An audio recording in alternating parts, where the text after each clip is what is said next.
स्वागत है बच्चों आपके YouTube चैनल स्टडी VSC पर।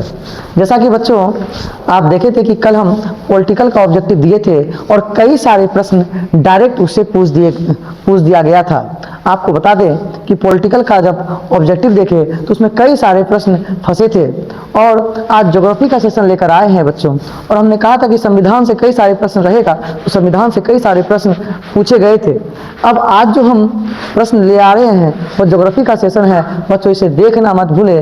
और ज्योग्राफी का प्रश्न देखने के बाद आपका 110% गारंटी है कि परीक्षा में इसी से प्रश्न फंसेगा। ज्योग्राफी का प्रश्न जो है या इससे भी रहेगा और कई सारे वीडियो अभी हम अपलोड करते जाएंगे, तो ज्योग्राफी के लिए बने रहे हमारे चैनल पर स्टडी VSC पर। तो बच्चों प्रश्न देखते हैं, निम्न में से किस अर्थव्यवस्था में उत्पादन का स्वामित्व व्यक्तिगत होता है? तो बच्चों उत्पादन का स्वामित्व व्यक्तिगत तब होगा जब पूंजीवादी अर्थव्यवस्था होगी। अर्थव्यवस्था कैसी होगी? पूंजीवादी होगी। निम्नलिखित में महाद्वीपों में से किससे विश्व व्यापार सर्वाधिक प्रभाव होता है? तो आपको बता दें यूरोप से जो है विश्व व्यापार सर्वाधिक प्रभाव होता है। कुलगार्डी किस देश में अवस्थित है? यह ऑस्ट्रेलिया में है। यह कहाँ पे है? ऑस्ट्रेलिया में है। अगला प्रश्न देखिए, गैरिसन नगर का संबंध क्या है? गैरिसन नगर छावनी को कहते हैं। गैरिसन नगर छावनी को कहते हैं। अगला प्रश्न देखिएगा, यूरोपीय संघ का मुख्यालय किस देश में है? तो बेल्जियम में यूरोपीय संघ का मुख्यालय है दोस्तों। यूरोपीय संघ का मुख्यालय बेल्जियम में है। ओपेक का संबंध किससे? ओपेक जो है ना, तेल का, जितने भी देश तेल निर्यात करते हैं उसका एक संगठन है, उसी को ओपेक कहते हैं। और ओपेक जो है पेट्रोलियम निर्यात से संबंधित है। किस मार्ग का उपयोग अर्जेंटीना और यूरोप के बीच व्यापार के लिए होता है? यह उत्तरी अटलांटिक समुद्री मार्ग है। उत्तरी अटलांटिक समुद्री मार्ग जो है यह मार्ग जो है यह अर्जेंटीना और यूरोप के बीच व्यापार के लिए होता है। यूरोप और अर्जेंटीना के बीच व्यापार के लिए होता है। नियतिवाद संकल्पना में किस घटक को महत्वपूर्ण माना गया है? तो प्राकृतिक घटक को जो है महत्वपूर्ण माना गया है। संभववाद की अवधारणा में किस घटक को महत्वपूर्ण माना गया है? तो संभववाद की अवधारणा में प्राकृतिक और मानवीय घटक को महत्वपूर्ण माना गया है बच्चों। लेकिन यहीं पर अगर यह प्रश्न रहता कि संभववाद की अवधारणा में सबसे महत्वपूर्ण किसे माना गया है, तो संभववाद की अवधारणा में सबसे महत्वपूर्ण जो है वह मानवीय घटक को महत्वपूर्ण माना गया है। मानवीय घटक को महत्वपूर्ण माना गया है बच्चों। इसके बाद जो हमारा वीडियो आने वाला है, हो सकता है कि हम लाइव रहें बच्चों, याद रखिएगा, उसे देखना ना भूले। वह वीडियो आपके लिए मील का पत्थर साबित होगी, क्योंकि वह वीडियो जो है पूरे भारत और पूरे विश्व से जितना ऑब्जेक्टिव पूछ सकता है उसे कोशिश किया गया है कि सारा ऑब्जेक्टिव शामिल रहे। तो बच्चों आप इंतजार कीजिए मेरा, और वह वीडियो जल्द ही आपके बीच उपस्थित होगा। वह वीडियो जो है आपके लिए वरदान साबित होगा। निम्नलिखित में कौन मानव विकास का स्तंभ नहीं है? तो आपको बता दें जनसंख्या जो है यह मानव विकास का स्तंभ नहीं है। अगला प्रश्न देखिएगा, निम्न में से कौन एक जनसंख्या परिवर्तन का कारक नहीं है? आवास जो है वह जनसंख्या परिवर्तन का कारक नहीं है। प्रवास, जन्म और मृत्यु यह जनसंख्या परिवर्तन का कारक है, क्योंकि एक जगह से जब दूसरे जगह जाएगा तो जनसंख्या परिवर्तन होगा, जन्म होगा तो जनसंख्या परिवर्तन होगा, मृत्यु होगा तो जनसंख्या परिवर्तन होगा, लेकिन आवास से जनसंख्या परिवर्तन नहीं होता है। प्रतिकर्ष और अपकर्ष यह प्रवास के लिए है। प्रतिकर्ष और अपकर्ष कारक किसके लिए है? प्रवास के लिए है। निम्नलिखित में से कौन सा क्षेत्र सघन जनसंख्या वाला है? तो हमारे देश में, हमारे पूरे विश्व में जो एशिया महादेश है और एशिया में भी जो दक्षिण पूर्व एशिया है वह सघन जनसंख्या वाला है, जिसमें भारत भी है। निम्नलिखित में से कौन मानव की मूल आवश्यकता से संबंधित नहीं है? आप जानते हैं कि हम लोगों की मूलभूत आवश्यकता क्या है? रोटी, कपड़ा, मकान यानी खेती, खाना के लिए, गृह निर्माण यानी आवास के लिए, वस्त्र यानी रोटी हो गया, खेती, कपड़ा और मकान। परिवहन जो है नहीं होगा प्यारे। निम्नलिखित में कौन विद्वान मानव भूगोल से संबंधित नहीं है? आपको बता दें रेटजेल, सैंपल और यहाँ तक कि यहाँ पर नाम गलती लिखा हुआ है इसका, लेकिन एंटिगन भी जो है यहाँ पर गलत नाम है, तो ये भी जो है भूगोल से संबंधित हैं। लेकिन बर्ट्रैंड रसेल जो है ये भूगोल से संबंधित नहीं है, ये एक दार्शनिक थे। विकसित देशों के नगरीय क्षेत्रों की स्त्रियों की संख्या पुरुषों की अपेक्षा क्या होती है? तो विकसित देशों में जो नगरीय क्षेत्र होते हैं उसमें स्त्रियों की संख्या पुरुषों की संख्या की अपेक्षा ज़्यादा होती है विकसित देशों में। विकासशील देशों के नगरीय क्षेत्रों में स्त्रियों की संख्या पुरुषों की अपेक्षा कम होती है। जो विकासशील देश जैसे भारत है, भारत में नगरों में पुरुष ज़्यादा होते हैं, स्त्रियां कम होती है, लेकिन विकसित देशों में नगरों में पुरुष की संख्या क्या होती है बच्चों? कम होती है, स्त्रियों की संख्या ज़्यादा होती है। किस वर्ष से प्रतिवर्ष संयुक्त राष्ट्र विकास कार्यक्रम मानव विकास प्रतिवेदन प्रकाशित कर रहा है? या 1990 से कर रहा है, 1990 से प्रकाशित कर रहा है। किस प्रकार की कृषि को झूमिंग, मिल्पा या साधारण कृषि कहा जाता था? स्थानांतरित कृषि आपको पता है, या आदिवासियों के द्वारा किया जाता था। नगरीय क्षेत्रों के समीप नगरवासियों की आपूर्ति के लिए सब्जियों का उत्पादन क्या कहलाता था? Truck farming. क्यों कहा जाता है? क्योंकि ट्रक से जो है सब्जी पहुंचाया जाता है बाजार तक। पेरिस और लंदन शहर में जुड़ने वाली सुरंग कौन सी है? Channel tunnel. किस नदी में नाव नहीं चल सकती है? नर्मदा नदी में नाव नहीं चल सकती क्योंकि यहाँ पत्थर बहुत ज्यादा होता है। भारतीय रेल जाल की लंबाई कितनी? तो बच्चों भारतीय रेल जाल की लंबाई वैसे तो इसमें आपके बुक में 63,221 दिया हुआ है, लेकिन अभी 69,181 वर्ग किलोमीटर 69,181 किलोमीटर हो गई है, और यह 2024 का आंकड़ा है। बाह्य स्रोतीकरण सहायक है। बाह्य स्रोतीकरण क्या होता है? जब कोई मल्टीनेशनल कंपनी या जब कोई बड़ी कंपनी अपने देश के अलावा दूसरे देश में भी अपनी इकाई खोलती है, उससे इनकम अर्जित करती है, तो उसे बाह्य मतलब कह सकते हैं आप कि वह जो है एक बहुराष्ट्रीय कंपनी है, और यह जो उसका कमाई का स्रोत होता है वह बाह्य स्रोतन कहलाता है। और इस बाह्य स्रोतीकरण से क्या होता है? तो दक्षता में सुधार होता है, यानी लोगों को ट्रेनिंग मिल जाता है। जैसे मान लीजिए अब विदेशी कोई कंपनी आए तो यहाँ पे लोगों को ट्रेनिंग देगी, तो ट्रेनिंग लोगों को मिल जाएगा, कीमत जो है घट जाता है, और विकासशील देश में रोजगार की संभावनाएं बढ़ जाती है। जैसे मान लीजिए हमारे देश में जो कंपनियां हैं, अगर विदेशी कंपनी यहाँ से आएगी तो यहाँ रोजगार ज़्यादा मिल जाएंगे। ठीक है, अब अगला प्रश्न देखते हैं। तो यानी इनमें से सभी आंसर होगा। अगला प्रश्न देखते हैं, इनमें से कौन पर्यटन नगर नहीं है? तो आपको बता दें जो अंकलेश्वर है वो पर्यटन नगर नहीं है, क्योंकि अंकलेश्वर जो है वहाँ पे तेल निकलता है। मसूरी और ये जितने भी ये पर्यटन नगर हैं। अगला प्रश्न देखिएगा, कोरबा क्षेत्र से कोयला जो है प्राप्ति की सुविधा देखिए। कोयला क्षेत्र मतलब इससे कोरबा क्षेत्र से कोयला जो है वह भिलाई को मिलता है। अगला प्रश्न देखिएगा, प्राथमिक क्रियाकलाप करने वाले लोग क्या कहलाते हैं? प्राथमिक क्रियाकलाप जो लोग होते हैं वो लाल कॉलर कहलाते हैं, लाल कॉलर श्रमिक कहलाते हैं। तारापुर नाभिकीय ऊर्जा केंद्र कहाँ है? तो यह महाराष्ट्र में है। तारापुर नाभिकीय ऊर्जा केंद्र कहाँ है? यह महाराष्ट्र में है। सुंदरवन किस राज्य में है? तो यह पश्चिम बंगाल में है। सुंदरवन पश्चिम बंगाल में है। अगला प्रश्न देखिएगा, भारत की कुल जनसंख्या का कितना प्रतिशत उत्तरी मैदान में है? तो भारत की कुल जनसंख्या का आधा यानी 50% जो है वह उत्तरी मैदान में बसता है।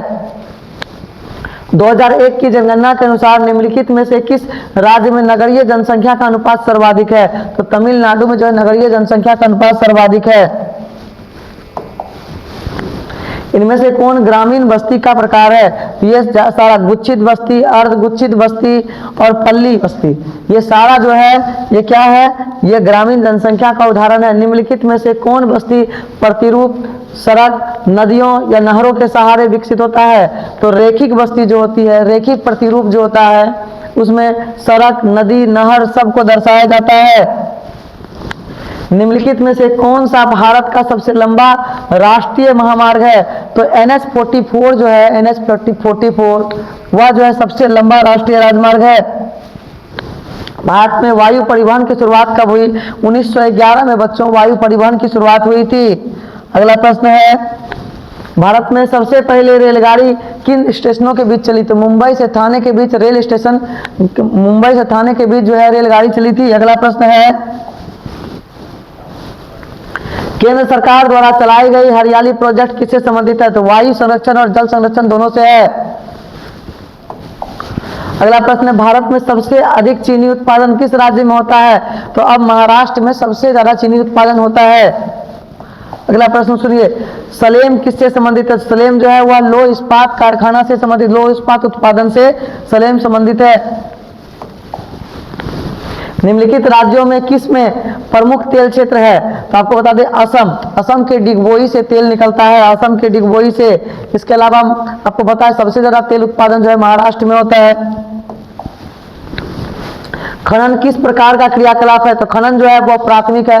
खनन हो गया, आखेट हो गया, कृषि हो गया, मछली पालन हो गया, पशुपालन हो गया, ये सारा क्या है? ये आपका प्राथमिक क्रियाकलाप है। कौन सी नदी बेसिन पूर्वी भारत में है? तो महानदी बेसिन जो है वो पूर्वी भारत में है। निम्नलिखित नदियों में कौन पूर्व की ओर प्रवाहित नहीं होती है? तो तापी नदी जो है वह पूर्व की ओर प्रवाहित नहीं होती है। बच्चों अगला प्रश्न देखिए, निम्नलिखित में कौन पेट्रोकेमिकल उत्पादक केंद्र है? तो मुंबई जो है वह पेट्रोकेमिकल उत्पादक केंद्र है। अब आपको हम अभी जो है एक किसी के लिखे हुए चीज़ों को पढ़ते हैं और आपको पता चलेगा कि मेहनत कितना जरूरी है। तो बताए बच्चों, तस्वीर भी बदलेगी, तकदीर भी बदलेगी, हिम्मत ना हार मंजिल के मुसाफिर, बस मेहनत कर एक दिन जिंदगी भी बदलेगी। तो चलिए बच्चों आप बने रहिए वीडियो में और अगला प्रश्न देखते हैं। मोसावी श्रेणी का संबंध निम्नलिखित में किससे है? तो मोसावी श्रेणी जो है वह लौह अयस्क से इसका संबंध है। मोसावी श्रेणी का संबंध किससे है? तो लौह अयस्क से। भारत में सर्वाधिक संख्या में शरणार्थी कहां से आए थे? तो जो बांग्लादेश बना था, हमारा बांग्लादेश बना था ना 1971 में, और यहीं से शरणार्थी आए थे। कहां कहां आए थे? कहां कहां आए थे? तो पश्चिम बंगाल में, असम में और त्रिपुरा में। पश्चिम बंगाल में, असम में और त्रिपुरा में शरणार्थी काफी ज्यादा संख्या में। आज भी ये शरणार्थी की सबसे बड़ी समस्याएं हैं। भारत जो है बार बार मुद्दा उठा रहा शरणार्थी का, लेकिन उसका सुना नहीं जा रहा है। एसएफडीए किस संदर्भ में वर्णित है? तो एसएफडीए जो है वह लघु कृषक यानी छोटे छोटे किसान जो हैं, हाँ मध्यम कोटि के किसान जो हैं, उनके विकास से संबंधित है। अगला प्रश्न देखते हैं, भारत में सर्वाधिक जन वृद्धि अवधि क्या है, यानी जनसंख्या वृद्धि अवधि क्या है? तो 1991 से 2001 का जो अवधि था, उस समय जनसंख्या वृद्धि दर जो है वह काफी ज्यादा था। इसमें युवकों की संख्या काफी ज्यादा थी। 2001 की जनगणना के अनुसार भारत की जनसंख्या का कितना प्रतिशत आरक्षित है? तो 35% आरक्षित है। अगला प्रश्न देखेंगे, शुष्क क्षेत्रों में मृदा अपरदन का मुख्य कारण क्या है? तो वायु अपरदन, यानी शुष्क क्षेत्र जो होता है वहां पर हवा तेज चलती है और जिसके वजह से मिट्टी जो है एक जगह से दूसरे जगह चली जाती है। अगला प्रश्न देखेंगे, 2011 की जनगणना के अनुसार भारत में नगरीय आबादी कितनी है? तो 31.16% नगरीय आबादी है। अगला प्रश्न देखेंगे, कॉफी उत्पादक राज्य कर्नाटक है।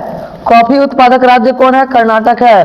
कौन सा राज्य चीन की सीमा पर स्थित है? आपको बता दें अरुणाचल प्रदेश जो है वह चीन की सीमा पर स्थित है, और अरुणाचल प्रदेश को चीन जो है वह क्या कहता है? वह नेफा कहता है।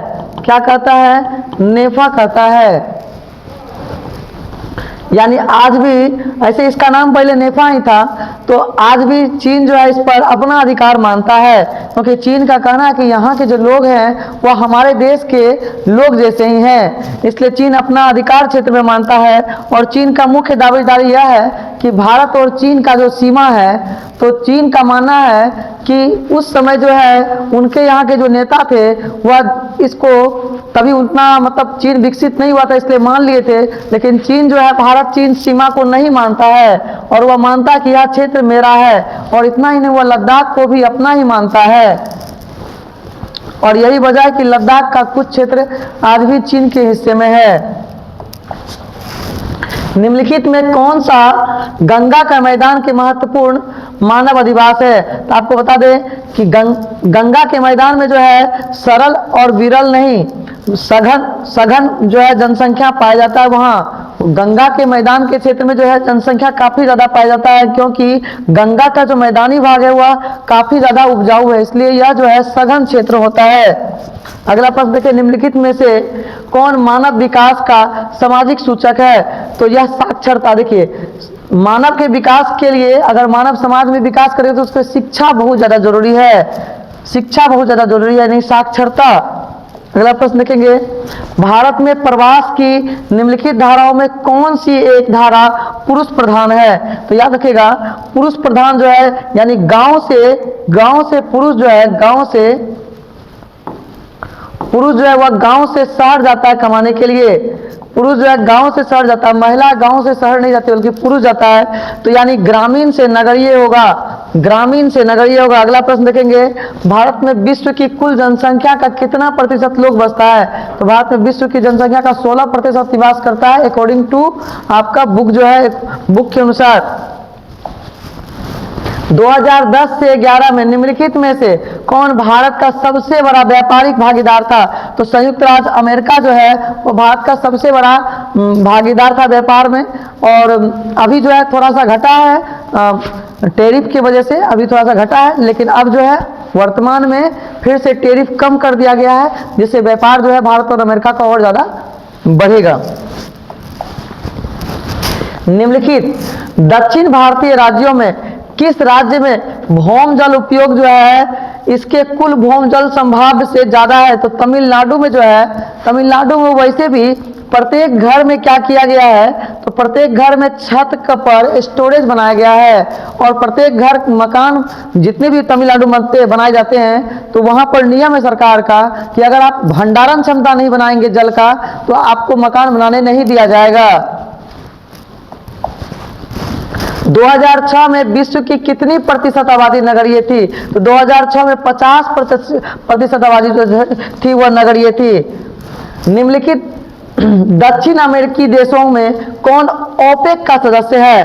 तो ओपेक का सदस्य जो है वह वेनेजुएला है। आपको बता दें, वेनेजुएला जो है दुनिया की सबसे बड़ी जो है वह मतलब इसके पास दुनिया का सबसे ज्यादा तेल है, खनिज तेल में यह सबसे बड़ा जो है भंडार वाला देश है। आप जान लीजिए कि वेनेजुएला जो है पहले यहाँ पर अमेरिकी कंपनी तेल निकाला करती थी, लेकिन बाद में यहाँ का जो शासन प्रणाली था वह अमेरिकी कंपनी को भगा दिया गया, अमेरिकी कंपनी को उनके द्वारा भगा दिया गया। उसके बाद जो है यहाँ का जो शासन व्यवस्था था वह अपने नागरिकों को मुफ्त का चीज बांटने लगा, जिसकी वजह से इनकी स्थिति काफी बेकार हो गई। और हाल फिलहाल में ही इनके राष्ट्रपति का नाम शायद मादुरो था, और मादुरो को उठाकर अमेरिका के राष्ट्रपति ट्रम्प का जो प्रशासन था वो उनको उठा के अमेरिका लेके चला गया, तो और उनकी पत्नी को भी ले गया था। ठीक है, तो वेनेजुएला जो है, अगर वेनेजुएला तेल बेचने लगे तो दुनिया में सबसे ज्यादा तेल इसी के पास है। और इस प्रकार से अगर देखा जाए तो जिसके पास ज्यादा तेल है वह सबसे अमीर है। सऊदी अरब के पास क्या है? कुछ नहीं, वह तेल बेचकर ही अपने आप को अमीर बनाया है। तो याद रखिएगा, तेल बेचने वाली देश जो है वो अपने आप को अमीर बना सकती है, लेकिन इसके पास तेल तो है लेकिन तेल निकालने वाली मशीन नहीं है। और आपको बता दें, तेल दुनिया में कई सारे देश है तेल निकालते हैं, लेकिन जो है भारत भी उसमें से प्रमुख है, जो अन्य देश जाकर वहां यहाँ की कंपनी जो है जाकर तेल निकाला करती है। निम्नलिखित में से किसे प्राथमिक आर्थिक व्यवसाय में सम्मिलित नहीं किया जाता है? तो भंडारण को। याद रखिएगा, प्राथमिक में उत्पादन को आप रख सकते हैं, यहाँ उत्पादन होगा, उत्पादन को रख सकते हैं, मत्स्य पालन को रख सकते हैं, आखेट को भी रख सकते हैं, आखेट को भी, शिकार को भी रख सकते हैं, लेकिन भंडारण जो है वह द्वितीयक में हो जाता है। निम्नलिखित में कौन औद्योगिक अवस्थापना का प्रमुख कारक नहीं है? तो पूंजी जो है वो औद्योगिक अवस्थापना का प्रमुख कारक नहीं है। बाजार होना जरूरी है, जनसंख्या घनत्व होना जरूरी है, ऊर्जा जरूरी है, और पूंजी जो है, पूंजी होना तब जरूरी, जब ये सब चीज आपको मिल जाएगा तब आपको पूंजी चाहिए। और पूंजी जो है, जब आपके पास थोड़ी पूंजी रहेगी तो सरकार से भी आपको मदद मिल जाती है। तो पूंजी अब मायने नहीं रख सकता है, क्योंकि विकासशील देशों में पूंजी जो है सरकार भी मदद करती है। किस फसल की खेती पहाड़ी ढालों पर भी की जाती है? तो आपको बता दें चाय की खेती जो है वह पहाड़ी ढालों पर की जाती है, क्योंकि चाय के खेत में जब पानी डाला जाता है वह पानी जो है खेत में ना लगे, क्योंकि पानी तो जरूरी है चाय के खेत के लिए, लेकिन पानी लगे ना जड़ में, इसलिए चाय की खेती जो है वह पहाड़ी ढालों पर की जाती है ताकि पानी निकल जाता है। किस फसल की खेती में बुआई के समय कम तापमान की आवश्यकता चाहिए? तो गेहूं की जो खेती होती है उसमें कम तापमान की आवश्यकता होती है, और यही वजह है कि रूस में चावल की खेती नहीं होती, लेकिन रूस में तापमान कम है तो वहां गेहूं की खेती बहुत होती है। रूस और यूक्रेन एक ऐसा देश है जो पूरे यूरोप में गेहूं बांट सकता है, इतना उसके पास गेहूं उपज होता है। कृषि के लिए इनमें कौन सबसे अधिक उपयुक्त है? तो इसमें मैदान, देखिए पर्वतीय ढाल या उच्च पठार या वर्षा वाले क्षेत्र में आप कृषि नहीं कर पाएंगे, सबसे ज्यादा कृषि जो है वह मैदानी क्षेत्र में ही होता है। अगला प्रश्न देखेंगे, निम्नलिखित में कौन दूसरे उद्योगों के लिए कच्चा माल तैयार करता है? आधारभूत उद्योग। आधारभूत उद्योग देखिए, आधारभूत उद्योग, आप किसी भी उद्योग का निर्माण करेंगे तो उसके लिए आपको लोहे की आवश्यकता होती है, और लोहे को ही आधारभूत उद्योग कहा जाता है। विश्व के प्रमुख समुद्री पत्तन कौन है? तो आप बता दें, जो विश्व में प्रमुख समुद्री पत्तन है वह विस्तृत पत्तन होता है। विस्तृत पत्तन में क्या होता है कि सभी प्रकार का व्यापार या नौभार यहां पर संपन्न किया जाता है। निम्नलिखित में कौन व्यावसायिक नगर है? तो व्यावसायिक नगर में जेरूसलम नहीं मारना, आपको एम्स्टर्डम मारना, एम्स्टर्डम। और अंतिम प्रश्न, सिंचित क्षेत्रों में मृदा निम्नीकरण का मुख्य कारण क्या है? तो मृदा में लवणता, जो सिंचाई वाले क्षेत्र है वहां पर मृदा में लवण की मात्रा ज्यादा हो जाती है, हाँ, इस वजह से भूमि का निम्नीकरण हो जाता है, यानी मृदा का निम्नीकरण हो जाता है, यानी उपजाऊ शक्ति कम हो जाती है, तो मृदा में लवणता मारना है। आप तैयार रहेंगे? अब बच्चों ये प्रश्न की श्रृंखला समाप्त हो चुकी है, आप तैयार रहेंगे? बहुत जल्द हम लाइव आकर आपको जो है 200 प्रश्नों की श्रृंखला देने वाले हैं।